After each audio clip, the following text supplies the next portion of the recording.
Tu es Seigneur de ce peuple, tu es roi de ce pays. Tu es la lumière dans ces ténèbres, l'espérance des affligés et la paix des angoissés. C'est toi. Nul n'est comme notre Dieu. Heureux les pauvres en esprit. D'abord, la première chose qu'il faut noter, c'est que le sermon sur la montagne ou la prédication sur la montagne, c'est-à-dire Matthieu chapitre 5, 6 et 7, est en quelque sorte ce qu'on appelle un manifeste. Un manifeste, c'est un document qui donne les grandes lignes du comportement, de la croyance d'un groupe donné. Ainsi, pour ceux qui sont suffisamment vieux, vous vous souviendrez que dans l'histoire de notre pays, il y a eu ce qu'on a appelé le manifeste de Lancellet. Le manifeste de Lancellet, c'était en quelque sorte un petit livre qui reprenait les pensées de ce qu'on appelait le guide suprême, c'est-à-dire le maréchal Mobutu. Et qui disait, si vous voulez vraiment être un Mobutiste, vous voulez être un révolutionnaire du impère, voilà comment vous devez penser, voilà comment vous devez agir. Pour ceux qui sont suffisamment informés dans l'histoire, il y a eu monsieur qui s'appelle le colonel Kadhafi et il a sorti ce qu'il appelait le petit livre vert. Et le petit livre vert était le livre de chevet pour tous ceux qui se pensaient des révolutionnaires de la Jamhuriya, comme il l'appelait, la révolution libyenne. Et donc, dans ce petit livre vert, il y avait les grandes lignes du comportement, de l'idéologie de ceux qui se réclamaient de la pensée de Kadhafi. Et les communistes avaient ce qu'on appelait le manifeste communiste. Et en Chine, il y avait le petit livre rouge de Mao. Mao Tse-tung avait un petit livre rouge et dans ce livre rouge était décrit ce que devait penser tout communiste digne de ce nom. Et Matthieu 5, 6 et 7, c'est le manifeste du royaume.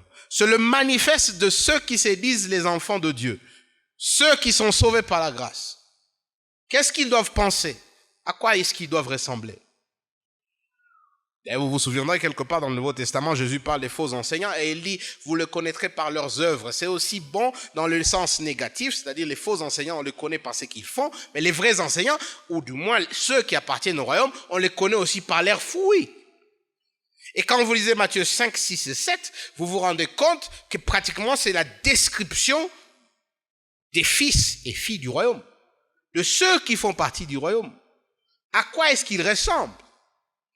J'aimerais noter ici, au cas où vous risquez de vous perdre, que Jésus n'est pas en train de dire que si vous faites ces choses, vous serez membre du royaume. Il ne s'agit pas ici du salut par les œuvres. Il ne s'agit pas ici des conditions pour être membre du royaume. Il s'agit plutôt ici des descriptions des enfants du royaume. Il s'agit ici plutôt des signes de ceux qui sont sauvés par la grâce. En fait, ce que Jésus est en train de dire, c'est que ceux qui appartiennent au royaume, ceux qui sont les enfants du royaume, voilà leur caractère, voilà leur éthique, voilà leur vision et leurs ambitions. Et donc, nous ne sommes pas ici dans le salut par les œuvres. Non, nous sommes ici plutôt par les gens sauvés par Christ et transformés par sa parole et son œuvre. Et voilà les résultats qu'ils produisent. Il sied de noter que le sermon sur la montagne a été du temps de Jésus, le sera de notre temps, ou du moins est de notre temps, et le sera toujours dans le futur, à l'encontre des cultures. Il y a des choses que Jésus dit ici qui sont contraires à ce que nous pensons, à ce que les gens pensent autour de nous, et des fois même à ce que les églises enseignent. Le passage de ce matin, heureux les pauvres, était déjà une indication que les enseignements de Jésus vont à l'encontre du courant de la culture. Vont contre la culture.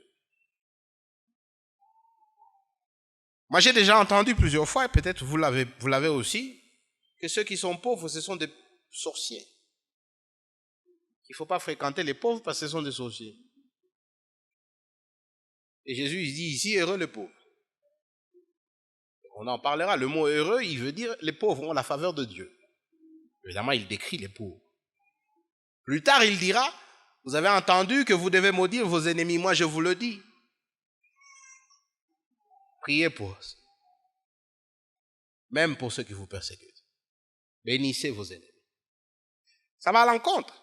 Moi, je vois des gens qui passent tout leur temps en train de dire, Seigneur, frappe mes ennemis, Seigneur, confond mes ennemis, Seigneur, je ne sais pas quoi et quoi. Et Jésus semble dire ici, vous verrez, dans le verset, il dit, non, bénissez-les et priez pour eux. Donc, au lieu de dire, Seigneur, maudis mes ennemis, la prière du chrétien, c'est bénis-les. Il va plus loin. Cherchez d'abord le royaume de Dieu et sa justice. Alors que dans notre culture, on vous dit cherchez, étudiez pour que vous ayez un boulot, pour que vous ayez l'argent, pour que vous ayez une stabilité. Voilà les choses les plus importantes. Et lui, il dit non. Les choses les plus importantes, c'est le royaume de Dieu et sa justice. Tout le reste vient après. Alors vous vous rendez compte qu'au fait, ces enseignements vont à l'encontre de tout ce qu'on nous a déjà appris. Et que le chrétien qui prend au sérieux ces enseignements, le chrétien qui laisse la parole de Dieu, c'est-à-dire ces enseignements, sous l'emprise de l'Esprit de Dieu, le transformer pour qu'il vive ces enseignements, comme je l'ai dit, non pas pour gagner la grâce, mais comme signe de la grâce manifestée dans sa vie, eh bien ces chrétiens-là, tout le monde est en train d'aller de ce côté-ci, lui il va de l'autre côté. Il vivra d'une manière qui est contre-culturelle, contre la culture. Quand nous disons heureux le pauvre en esprit, on ne peut pas dire qu'il y a des chrétiens qui sont pauvres en esprit, et puis il y a des chrétiens qui sont affligés. Et puis il y a des chrétiens qui sont débonnaires. Non. C'est la même personne qui est pauvre en esprit, c'est la même personne qui est affligée, c'est la même personne qui est débonnaire, c'est la même personne qui a soif et faim de la justice, c'est la même personne qui est miséricordieuse, et ainsi de suite. Et en même temps, ce n'est pas qu'aujourd'hui je suis pauvre en esprit et demain j'aurai soif de la justice. C'est en même temps, c'est un tout. C'est un peu comme quand vous lisez Galates chapitre 5, verset 22, on vous donne les fruits de l'esprit. Ce n'est pas, ok, je commence par la joie, après la joie j'ai la douceur, et après quand j'ai la douceur j'augmente. Non, c'est le tout. Si vous regardez même le texte, il dit le fruit de l'esprit, pas les fruits au pluriel. Le fruit de l'esprit est. Et il donne une liste. C'est-à-dire que c'est un tout.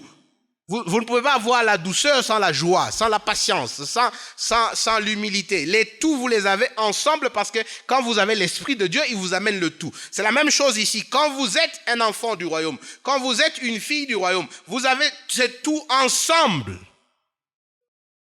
Et comme je l'ai dit ce matin, on parle de la pauvreté d'esprit. La nécessité de reconnaître que spirituellement, nous n'avons rien de bon. Nous n'avons ni la capacité, ni l'habilité de produire quoi que ce soit de bon. Spirituellement, nous ne pouvons que recevoir de Christ. Nous n'avons rien à offrir ni à donner qui ait des valeurs. Et disons-nous la vérité, ça va à l'encontre de tout ce qu'on nous a appris depuis que nous sommes bénis. Ce matin encore, quelqu'un m'a posé une bonne question. Je n'y avais pas pensé, j'en parle maintenant. Combien de fois vous avez entendu, on dit Dieu siège au milieu de la louange de ces gens? Comme si les gens ne louaient pas Dieu, Mungu atanguka kutokea mbinguni anaanguka chini parce que ile manuage ya louange aziko et donc Mungu anaanguka chute libre. Là, je mets ça au compte de la faiblesse des mots. Peut-être que quand on dit ça, c'est parce que on n'a pas des mots pour décrire ce qu'on voulait dire.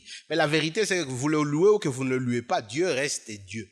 Votre louange ne lui ajoute même pas une virgule de la déité et votre louange ne lui enlève même pas une virgule de la déité.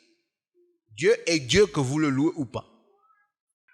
Et donc c'est ça le premier principe. Heureux les pauvres en esprit. Qu'est-ce qu'il veut dire ici? Il veut dire qu'au fait que nous n'avons rien à apporter à Dieu, sinon notre banqueroute, sinon notre vide spirituel, sinon notre pauvreté spirituelle. Dans la transaction du salut, nous n'apportons rien de valeur. Sauf notre besoin et notre vide. Sauf notre pauvreté. Notez la première chose, il dit bienheureux, heureux les pauvres en esprit. Heureux. Dans le grec, on parle plutôt, ils ont la joie. Mais ce n'est pas seulement la joie, c'est une joie qui découle du fait qu'ils sont agréés par Dieu, que Dieu se plaît en eux.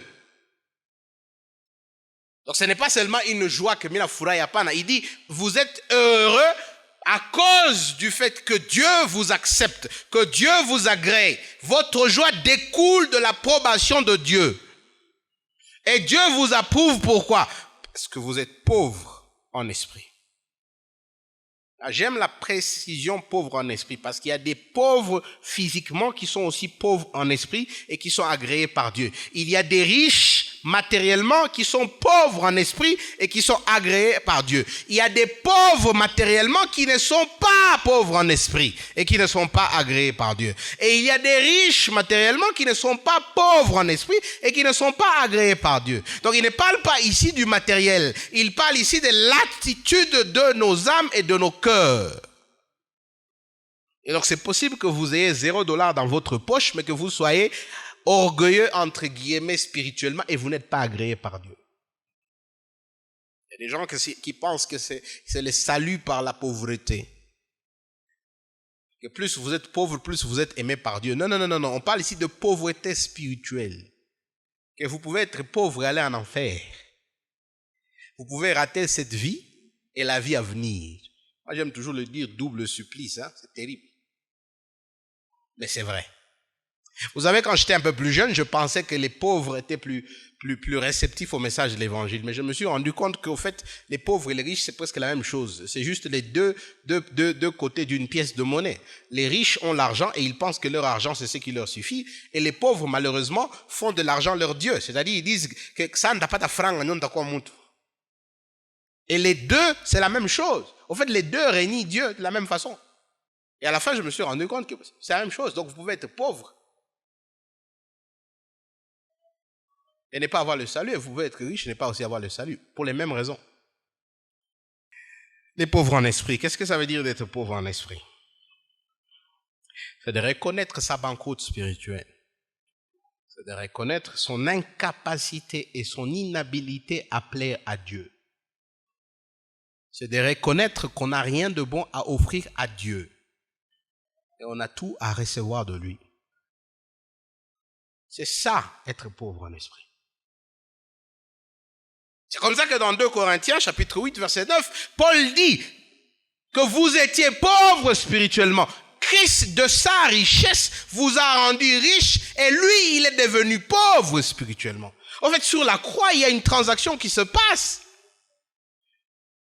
C'est que lui qui n'avait pas, lui qui n'était pas pauvre, il prend sur lui vos dettes, vos péchés, votre mort. C'est pourquoi il meurt, lui qui ne devait jamais mourir.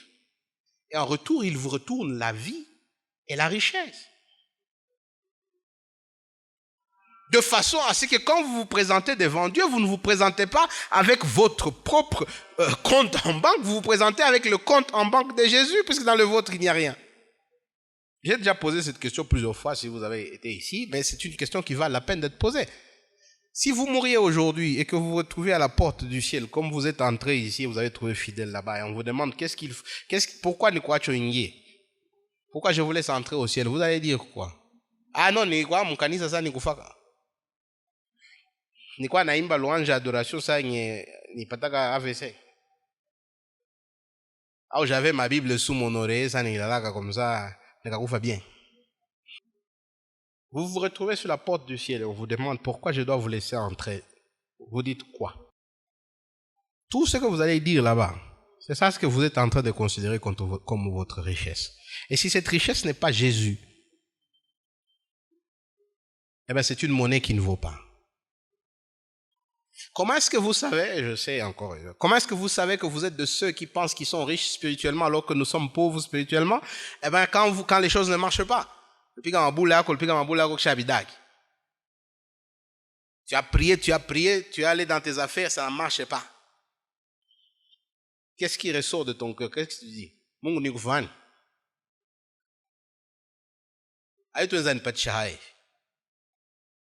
Je me souviens encore d'une histoire de quelqu'un qui disait Mungu ni kutumikia buyana yangu yote aye unaweza kunipatisha aye.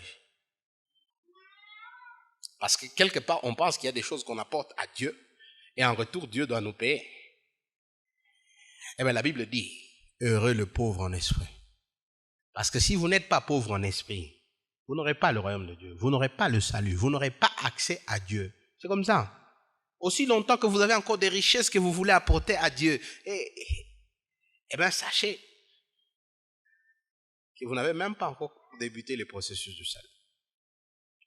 Et pire, la Bible nous dit que nos plus belles actions sont comme les plus mauvais habits qu'on puisse porter. Nos plus belles prières sont comme les habits de quelqu'un qui a passé la nuit ivre, qui a vomi sur lui-même, qui a fait tous ses besoins sur lui-même et qui s'est retrouvé dans un caniveau le matin.